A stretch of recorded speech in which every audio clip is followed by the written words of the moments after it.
Hello student, very good afternoon to all of you. तो पिछले period में हमने कार्बोहाइड्रेट फिनिश किया था, प्रोटीन भी फिनिश किया था। हम बायोमोलिक्यूल टॉपिक पढ़ रहे हैं, आज उसको फिनिश कर लेते हैं। हम टोटल 4 बायोमोलिक्यूल हमें स्टडी करना है।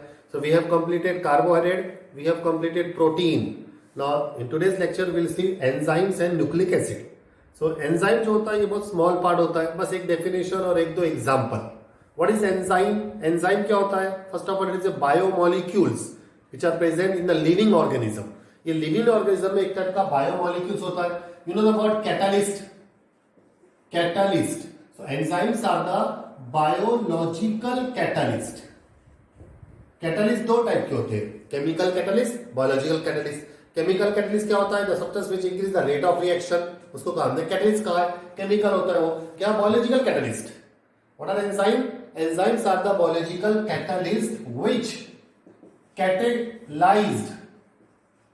which catalyze, which increase the rate of reaction, which catalyze the biological reaction, जो बायोलॉजिकल रिएक्शन को कैटेलाइज करते हैं। केमिकल रिएक्शन और दूसरी होती है बायोलॉजिकल रिएक्शन। और ये बायोलॉजिकल रिएक्शन कहां होती है? In the living organism. In the living organism, जैसे हमारी बॉडी है लिविंग ऑर्गेनिज्म। सो हमारे बॉडी में कुछ बायोलॉजिकल रिएक्शंस होती है, उन बायोलॉजिकल रिएक्शन को फास्ट करने के लिए कुछ बायोलॉजिकल कैटलिस्ट होते हैं, and that biological catalyst are called as enzymes. Enzymes are the biological catalyst which catalyze the biological reaction in living organism. योगी definition. Example, one enzyme called as maltase. Maltase, ये enzyme का नाम है, आखिरी में ASE आएगा, maltase. This maltase it is used for the conversion of maltose into glucose. आपने पढ़ा है माल्टोज जो होता है वो डाइसैकेराइड होता है, which on hydrolysis gives 2 molecules of glucose. So maltose को ग्लूकोज में कन्वर्ट करने के लिए एक एंजाइम यूज होता है, उसका नाम होता है माल्टेज। सो एग्जाम में क्वेश्चन आएगा डिफाइन एंजाइम, तो डेफिनेशन और एक एग्जांपल लिखने का। अलग से क्वेश्चन आएगा give the uses of enzyme, industrial use of enzyme. Enzyme को इंडस्ट्री में कैसे यूज करते हैं, तो उसके भी दो एग्जांपल पूछे जाएंगे। Give any 2 uses given two industrial uses of enzyme. तो फर्स्ट यूज रहेगा, जैसे नाम आपने सुना है ग्लूकोज, एंजाइम का नाम है ग्लूकोज आइसोमरेज। ग्लूकोज आइसोमरेज ये एंजाइम का नाम है जो इंडस्ट्री फैक्ट्री में यूज होता है for the conversion of glucose into fructose. Glucose को फ्रुक्टोज में कन्वर्ट करना होता है। क्यों करते हैं? क्योंकि फ्रुक्टोज जो होता है वो बहुत स्वीट होता है, मीठा होता है। तो ग्लूकोज को फ्रुक्टोज में कन्वर्ट करने के लिए इंडस्ट्री फैक्ट्री में एंजाइम यूज होता है ग्लूकोज आइसोमेरेज। सेकेंड एंजाइम आपने नाम सुना है पेनिसिलिन। पेनिसिलिन, इसका एंजाइम का नाम है penicillin acylase. This penicillin acylase is an enzyme which is used in the manufacture of new antibiotic. आपने देखा एंटीबायोटिक सब्सटेंस में बहुत सारे, पेनिसिलिन एक खुद एक एंटीबायोटिक है, फर्स्ट एंटीबायोटिक। तो penicillin acylase are used in the manufacture of new antibiotic. So this is a enzyme. और बेसिकली एंजाइम देखा जाएगा, एंजाइम्स आर प्रोटीन। ये प्रोटीन के टाइप होते हैं। फिर से एक बार हम रिवाइज कर रहे हैं, देख ले अच्छी तरह से। What are enzymes? Enzymes are the protein. Definition, biological catalyst which catalyze the biological reaction in the living organism are called as enzymes. और इसके example maltase, industrial example glucose isomerase and penicillin acylase. So अब next देखते हैं हम। Okay, now last biomolecule that is nucleic acid. इसके structures पूछे जाते हैं। पहले हम डेफिनेशन देखते हैं। What is nucleic acid? Its definition is it is unbranch polymer. ये एक टाइप का पॉलीमर होता है मेड अप ऑफ मोनोमर। इसमें जो मोनोमर है उसका नाम है nucleotide. Nucleotide. So an unbranch polymer made up of monomer called as nucleotide is called as nucleic acid. मतलब न्यूक्लिक एसिड में बहुत सारे न्यूक्लियोटाइड होते हैं। न्यूक्लियोटाइड एक है मोनोमर, ऐसे बहुत सारे होते हैं polymer. Hence nucleic acid is called as polynucleotide.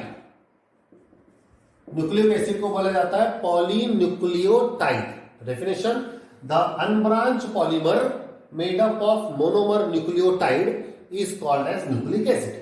Nucleic acid is also called as polynucleotide. ये पॉलीन्यूक्लियोटाइड इसका दूसरा नाम होता है। Now this is definition.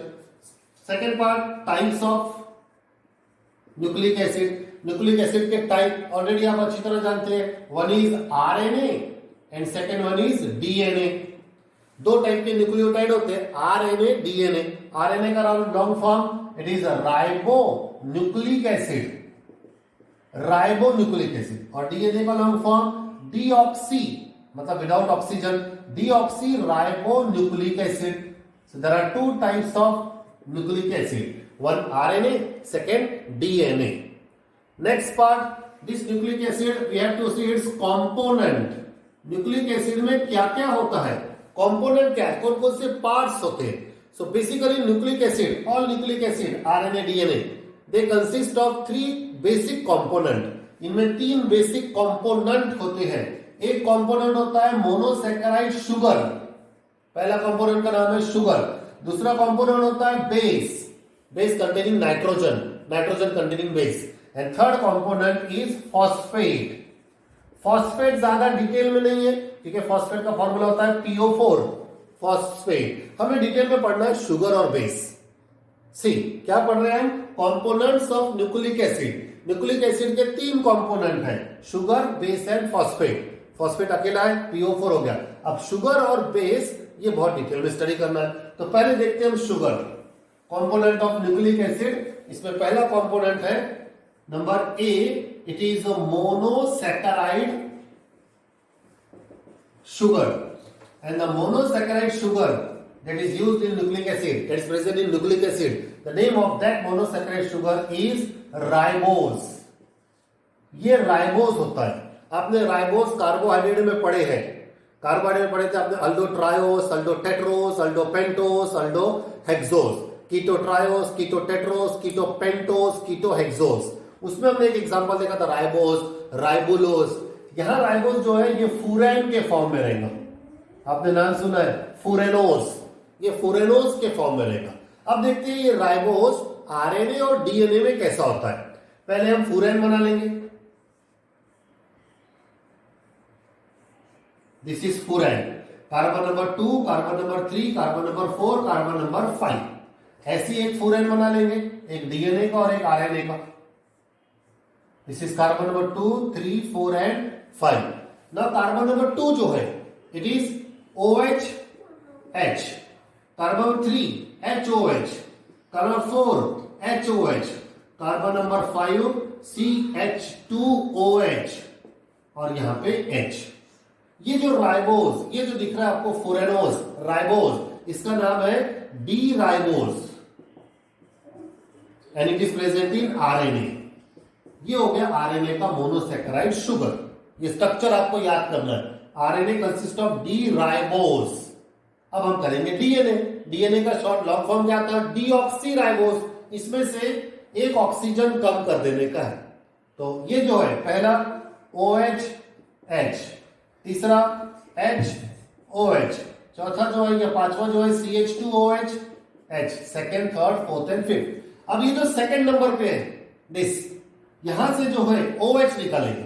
OH में से हमको ऑक्सीजन निकाल लेने का है, इसमें का एक ऑक्सीजन हमको निकाल लेने का है। तो यहां आएगा HOH, इसका नाम रहेगा डीऑक्सी राइबोस या डीऑक्सी डी राइबोस। ये डीऑक्सी है और अब शब्द से राइबोस है, deoxy D ribose. It is present in DNA.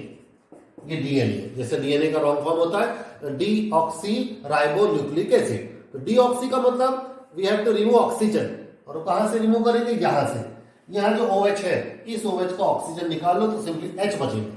ये दोनों स्ट्रक्चर अच्छे से कर लो। ये एक स्ट्रक्चर है आरएनए का राइबोस है, ये स्ट्रक्चर डीएनए का डीऑक्सी राइबोस है। ये हो गया पहला component of nucleic acid called as monosaccharide sugar.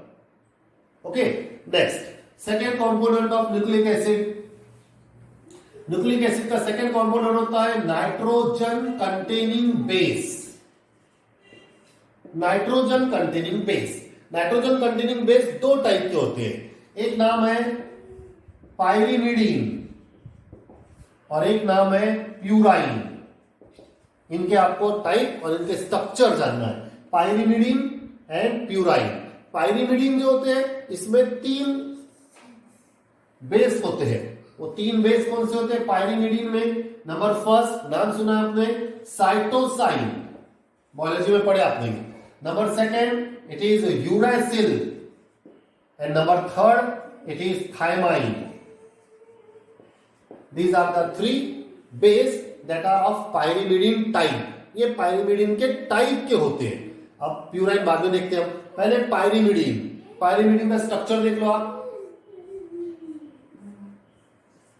This is nitrogen, this is nitrogen and alternate double bond, single bond, double bond. ये स्ट्रक्चर जो आपको दिख रहा है ये है पाइरिमिडीन। अब इससे डिराइव करना है हमको साइटोसाइन, फिर उससे डिराइव करना है यूरेसिल और फिर थायमाइन। तो इन साइटोसाइन में यहां पे ये जो पाइरिमिडीन है इसमें हमें यहां एक NH2 अटैच करना है, एक यहां पे डबल बॉन्ड ऑक्सीजन अटैच करना है और एक यहां पे हाइड्रोजन अटैच करना है, सो दैट ये डबल बॉन्ड हट जाएगा यहां से। 3 अटैचमेंट किया, हाइड्रोजन, ऑक्सीजन, NH2। ये जो स्ट्रक्चर आपको दिख रहा है this structure is of cytosine. ये साइटोसाइन का स्ट्रक्चर हो गया। एग्जाम में टेक्स्ट बुक में क्वेश्चन है, draw the structure of any one of pyrimidine. कोई एक बनाना है, एग्जाम में तीनों में से कोई एक आएगा, ये भी आ सकता है। ये हो गया साइटोसाइन।